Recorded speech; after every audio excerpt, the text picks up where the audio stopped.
Storytelling, if nothing, is the art of sharing culture by passing down knowledge from one generation to the next. It's a tradition that's existed in many forms and spaces, from African tribes to Baptist churches. So how did hip-hop get in on the act? To tell the story, let's begin with our ancestors in West Africa. In many tribes, there were people called griots. Griots were storytellers and musicians who had the important job of preserving the tribe's traditions by sharing their stories and achievements. Now, after Africans were forcibly brought to the US, this storytelling tradition continued in the form of spirituals. Unlike the griot stories, spirituals were more influenced by the church and combined stories of faith with perseverance. Fast forward to the Jim Crow and civil rights eras, preachers took over this mantle as storytellers. Keep in mind, musicians during this time were more formal. Think big bands and bebop, and so the passion and energy came from the church. And then we got to the protest era of the late 60s and early 70s, where storytelling moved to the streets, with street corners becoming the new pulpit. A different kind of figure also emerged during this period, one influenced by the Black Power movement, and this was the spoken word artist. Figures like Jill Scott Heron and the Last Poets blended the tradition of the griots with the cadence and rhythm of preachers to produce fiery work, which will serve as the blueprint for rappers today. And by the time the Bronx burned and crack invaded inner cities across the USA, there were plenty of young would-be MCs who had dreams of holding a microphone, and they all had a lot they wanted to say. My name is Elsie, and you're watching Off the Record.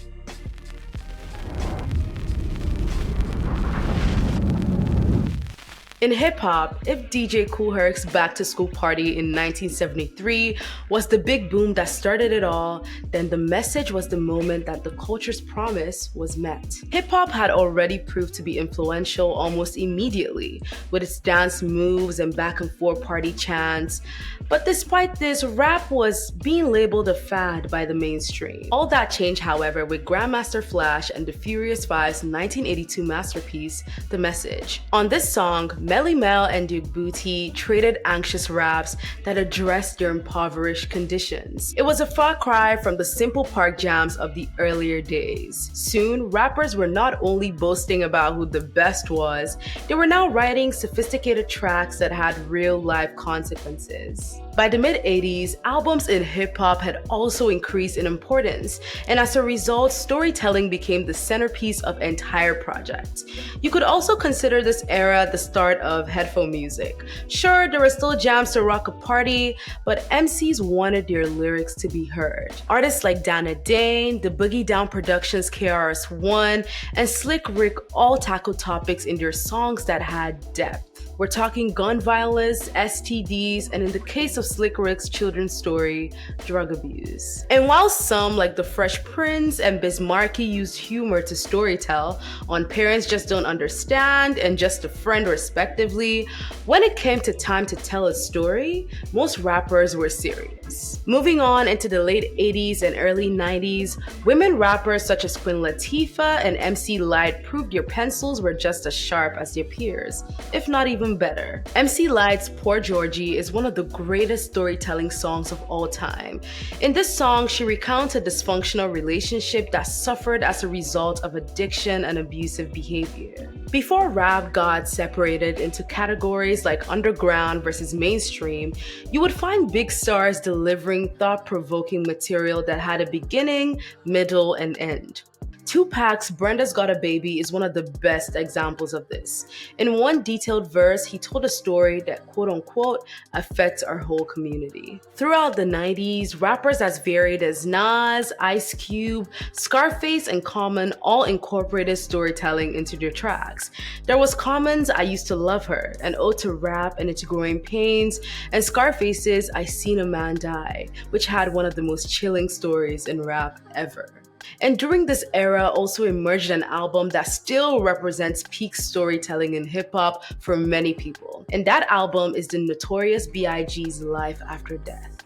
On this album, Biggie detailed his experience with the darker side of fame on tracks like What's Beef and My Downfall. The most memorable record, though, is also the lightest in comparison to the entire album, which is the dark-humored I Got a Story to Tell, where Biggie tells the story of a one-night stand gone terribly wrong. Into the early 2000s, as hip-hop exploded, storytellers became more niche, as album sales and multi-million-dollar videos were the new badges of honor. But once the blog era hit, however, a new generation of artists who grew up listening to the classics brought storytelling back into the spotlight. Artists like J. Cole and Rapsody come to mind.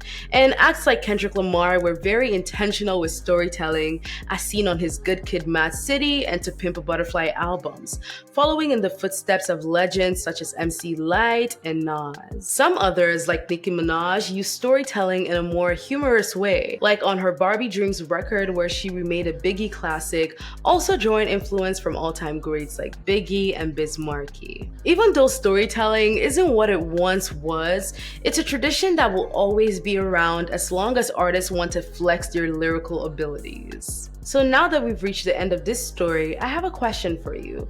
Who are some of your favorite storytellers in hip-hop? Leave a comment and let's have a conversation. Thank you, Rapsody, for making the time to come on here on Off the Record. Looking forward to talking with you today. Please Don't Cry has been one of my favorite albums all year, so this is really exciting for me. Oh, that makes me happy.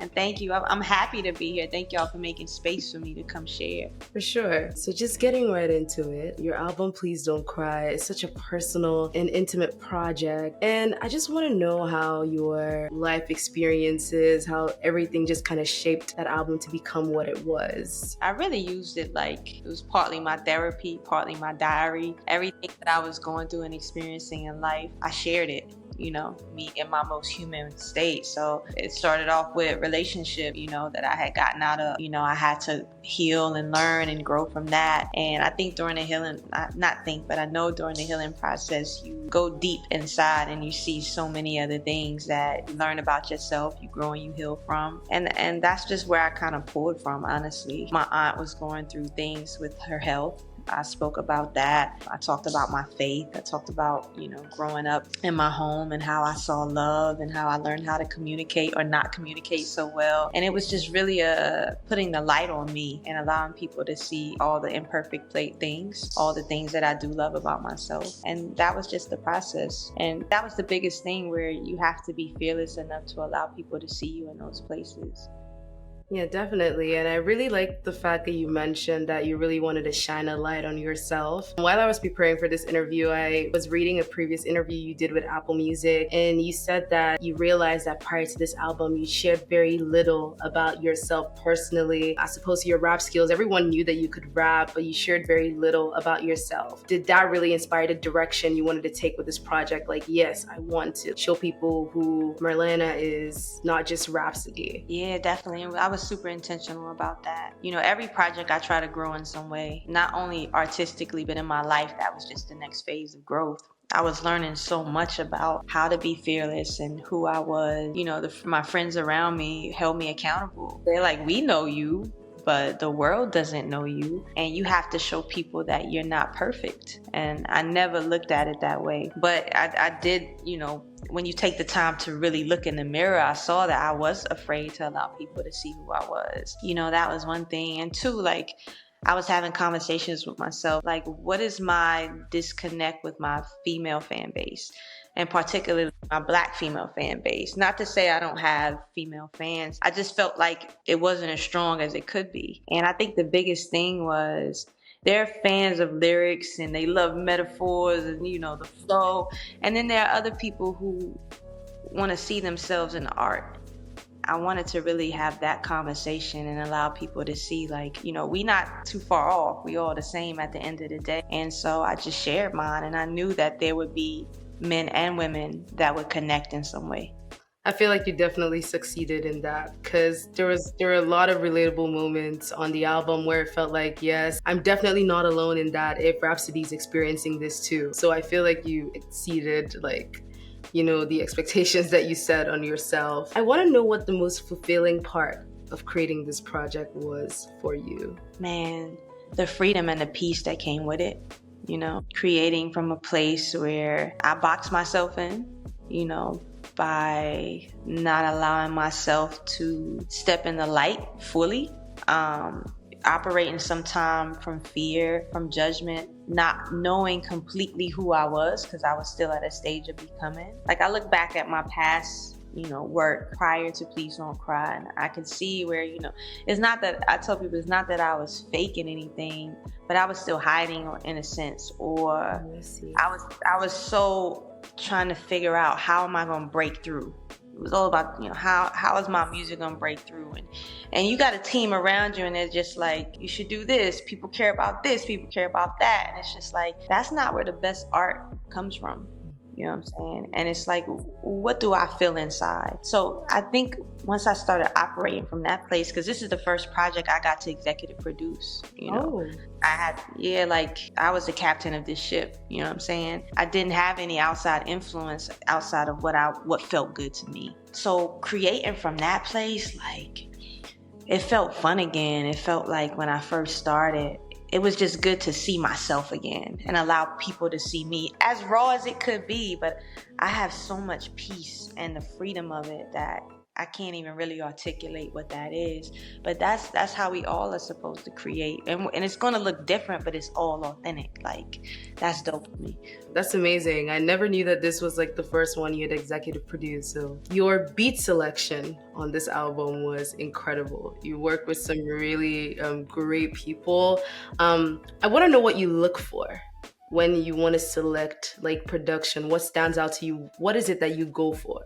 It's always a feeling, It's just as simple as that. Like, first I define what frequency am I tapping into, I wanted to have more soul. Once I got all the emotional things out, it was being intentional about, okay, we're not sad the whole time. So like, we're back in my bag, I'm going to produce it, and I'm like, I need something with some energy, with some anthem, like the drums gotta knock. That's how I talk. Or sometimes I talk in color, like I need something that's red, or I need something that's blue. Ooh. So I don't really know how to really break down like how I pick out beats, but it's really a feeling, and I pull from where am I in this moment, and every day is gonna look different, but I know I'll have a sonic palette. So to keep everybody within my world, what I did differently for this project was, we had like a mood board or map, and I would take it to every studio I went in. I went to stay with S1. He let me put it on the wall. I go to Atlanta and see I bring it with me.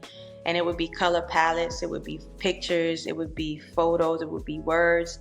But that kept everybody into the world that I was in at this moment.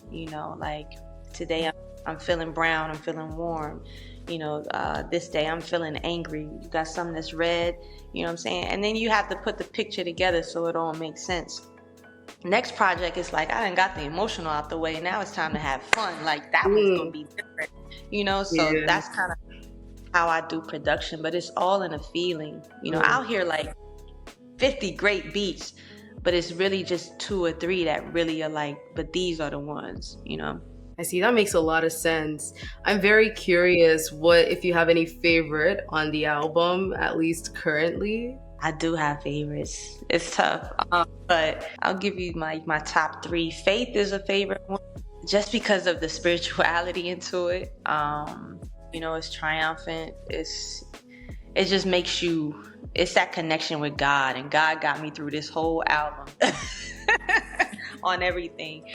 It's tough after that. It's just kind of what vibe I'm on that day. But if I had to pick a third one, maybe Stand Tall. Oh, that's a good one. Yeah, that one, because of the honesty. That's probably, that was in the first batch of songs that I did in 2020, and that was the only one that made it through the whole 4 years. It really started the journey on, we gonna do this, we gonna share, So for that, that's a favorite for that. Nice. I love all those picks.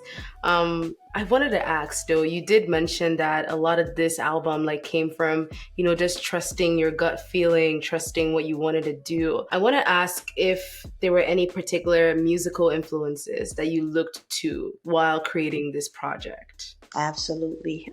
Every project I have like, certain albums or songs that I go to.